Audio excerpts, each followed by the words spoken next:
जय गुरुदेव। प्रणाम सभी को। निरोग जीवन के महत्वपूर्ण सूत्र अध्याय 13। लास्ट टॉपिक हमने पढ़ा था स्वच्छ जलवायु के बिना स्वास्थ्य संभव नहीं। आइए आज के टॉपिक की तरफ आगे बढ़ते हैं। घर बनाते समय यह भी ध्यान रखें, हनुमान जी जब सीता जी का पता लगाने लंका गए तो वहां विभीषण का घर देखकर ही वे जान गए कि यहाँ कोई सज्जन पुरुष रहते हैं। इससे स्पष्ट है कि घर और रहन सहन का ढंग भी व्यक्ति की प्रकृति एवं रुचि का परिचायक होता है। अतः घर बनाते समय भी सजगता, सूझबूझ और आवश्यक व्यवस्था को ध्यान में रखा जाना चाहिए। यद्यपि मकान के स्वरूप का निर्धारण मुख्यतः आर्थिक परिस्थितियों पर निर्भर करता है, तो भी चाहे जैसी भी हैसियत हो, यदि घर बना रहे हैं तो कुछ बातों का ध्यान तो रखा ही जा सकता है।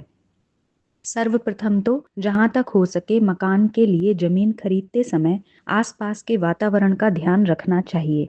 स्वच्छता, खुलापन, सुंदर परिवेश, आसपास पेड़ पौधे और उत्तम प्राकृतिक पर्यावरण तथा समीपवर्ती लोगों का विकसित स्तर, ये 7 चीजें जहां जितनी अधिक संभव हो वहां उतना ही अच्छा। मकान बनाते समय इस बात का ध्यान तो अवश्य ही रखना चाहिए कि उसमें हवा और धूप के आने जाने की पूरी सुविधा रहे। जंगले और खिड़कियां अवश्य ही उचित ढंग की हों। प्रायः लोग बीच शहर में मकान बनवाते या खरीदते हैं। उद्देश्य यह रहता है कि हाट बाजार पास होती है, सवारियां मिलने और सुरक्षा की सुविधा होती है। पर ऐसे इलाकों में प्रायः सघन बस्तियां होती हैं जहां सभी मकान ऊंचे ऊंचे और परस्पर पूरी तरह सटे हुए होते हैं। साथ ही प्रायः कई कई मंजिले ऊंचे मकान भी होते हैं। ऐसे इलाकों में फिर सरकारी कानून यह है कि आप दूसरे की जमीन की तरफ या घर की ओर रोशनदान नहीं खोल सकते। हाँ, अपनी खुद की जमीन पीछे छोड़कर खुली हवा का बंदोबस्त किया जा सकता है। तो उतनी जमीन प्रायः लोग छोड़ना ही नहीं चाहते। वहां तो मात्र बड़े सरकारी बंगलों में ऐसी जमीन छोड़ी जाती है। ऐसी स्थिति में सघन आबादी वाले इन शहरी इलाकों के मकानों में प्रायः एक ही ओर दरवाजा और उसी ओर जंगले होते हैं। इस प्रकार वेंटिलेशन यानी हवा के आर पार जा सकने की सुविधा नहीं बन पाती और स्वच्छ वायु के लाभ से वंचित ही रहना पड़ता है। किंतु मात्र बड़े शहरों के सघन इलाकों में ही नहीं, ऐसे क्षेत्रों तथा ग्रामों में भी जहां पर्याप्त भूमि सुलभ होती है, लोग या तो प्रचलन के कारण अथवा चोरों के भय से सटे हुए मकान ही बनाते हैं और खिड़कियों, जंगलों की समुचित व्यवस्था भी नहीं करते। यह उचित प्रवृत्ति नहीं है। अपना मकान बनाते समय सदैव कम से कम 3 और बड़े बड़े जंगलों, खिड़कियों की व्यवस्था अवश्य रखनी चाहिए और यह सतर्कता बरतनी चाहिए कि मकान में सूर्य की धूप पर्याप्त मात्रा में प्रविष्ट हो सकने की व्यवस्था हो, क्योंकि घुटन भरे बंद मकानों में रहने वाले लोग अपने स्वास्थ्य को देर तक सुरक्षित नहीं रख सकते। चोरों के डर से अपनी बहुमूल्य स्वास्थ्य संपदा गंवाते रहना बुद्धिमत्ता नहीं है। वैसे भी इस तरह के बंद मकानों का प्रचलन उस समय हुआ था जब घर में ही छिपाकर गहने, जेवर, स्वर्ण भंडार आदि रखे जाते थे।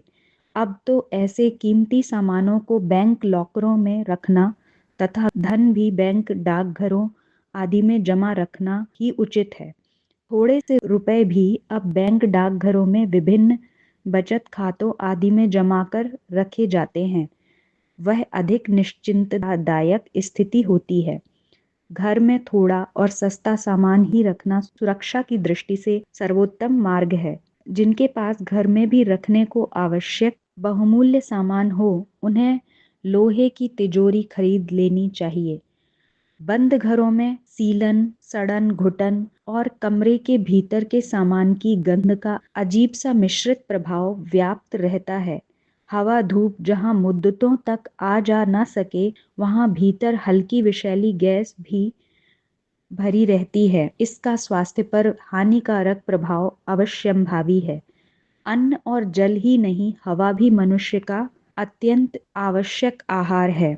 उस आहार का दूषित होना स्वास्थ्य पर प्रतिकूल प्रभाव डालता है। मकान में नालियों की भी व्यवस्था रखनी ही चाहिए। गंदे पानी के निकास की समुचित व्यवस्था न होने पर गंदा पानी जमा होकर दुर्गंध तथा दूषित गैस उत्पन्न करता है और अशुद्ध वातावरण का हानिकारक प्रभाव यहाँ रहने वालों को भोगना होता है। घर में कुएं, नल अथवा हैंडपंप की व्यवस्था पाखाना घर से दूर ही रहे।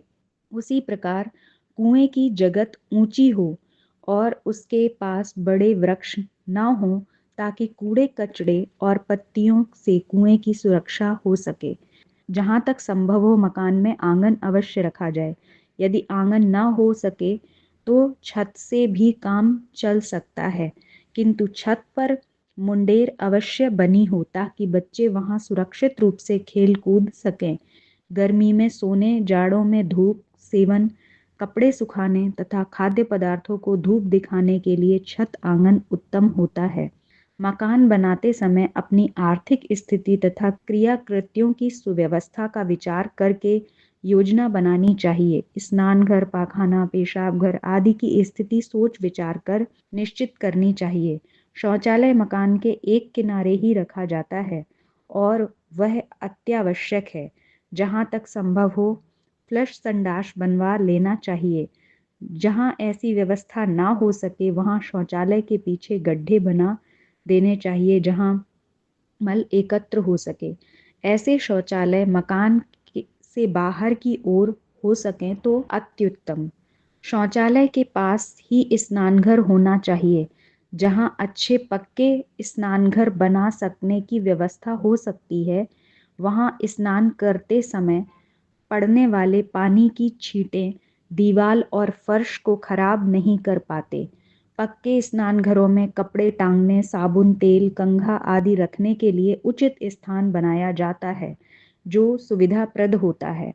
जहाँ पक्के स्नान घर नहीं हो सकते वहाँ भी भले ही चटाई वगैरह से घेर कर बनाना पड़े, स्नान घर बना जरूर लेना चाहिए और फर्श पर लकड़ी की चौकी या पत्थर डाल देना चाहिए। प्रत्येक मकान में रसोई घर और भंडार घर का अपना विशेष महत्व होता है। यह कमरा शौच गृह से दूर होना चाहिए तथा अन्य कमरों को सभी अलग थलग होना चाहिए। पक्के घरों से धुआं निकलने के लिए चिमनी का प्रबंध आवश्यक है। बर्तन, पके हुए खाद्य पदार्थ, मसाले, सब्जी आदि रखने के लिए अलमारी जरूर बनवा लेनी चाहिए। पाकशाला की व्यवस्था की शैली कैसी हो यह उनमें काम करने वाले व्यक्तियों की इच्छा तथा अभ्यास के अनुरूप तय किया जाना चाहिए। यदि हो सके तो एक नल रसोई के कमरे में ही चूल्हे के पास लगवा रखना चाहिए। साथ ही रसोई में प्रयुक्त पानी व गंदगी को बाहर निकालने के लिए नाली की भी व्यवस्था रखनी चाहिए। रसोई घर की स्वच्छता का भी भरपूर ध्यान रखा जाना चाहिए। रसोई घर के ही समीप भंडार घर होना चाहिए जहां अधिक मात्रा में खाद्य सामग्री व अन्य उपयोगी वस्तुएं रखी रहें। इस भंडार गृह में रोशनदान अवश्य हो और सीलन से उसे बचाया जाए, अन्यथा असावधानी के कारण अनाज में कीड़े लग जाते हैं और वह सड़ने लगता है। इस प्रकार मकान बनाते समय न्यूनतम आवश्यक व्यवस्थाओं का ध्यान रखा जा सके तो छोटे छोटे मकान भी आकर्षक दिखते हैं और साथ ही स्वास्थ्यप्रद एवं सुविधाप्रद भी होते हैं। अतः ये बातें ध्यान में अवश्य रखी जानी चाहिए। तो आज के टॉपिक में हमने पढ़ा कि हमें मकान बनाते समय किन किन बातों का ध्यान रखना चाहिए। उसमें हवा और धूप का प्रबंध होना चाहिए पर्याप्त मात्रा में, और हमें स्नान घर और शौचालय को रसोई घर से दूर बनाना चाहिए और रसोई घर में भी सीलन आदि ना आए इस चीज़ का पूरा ध्यान रखना चाहिए। उचित अलमारियों की व्यवस्था होनी चाहिए। तो ये सारी बातें हमने जानी। आज के लिए इतना ही। जय गुरुदेव। प्रणाम सभी को।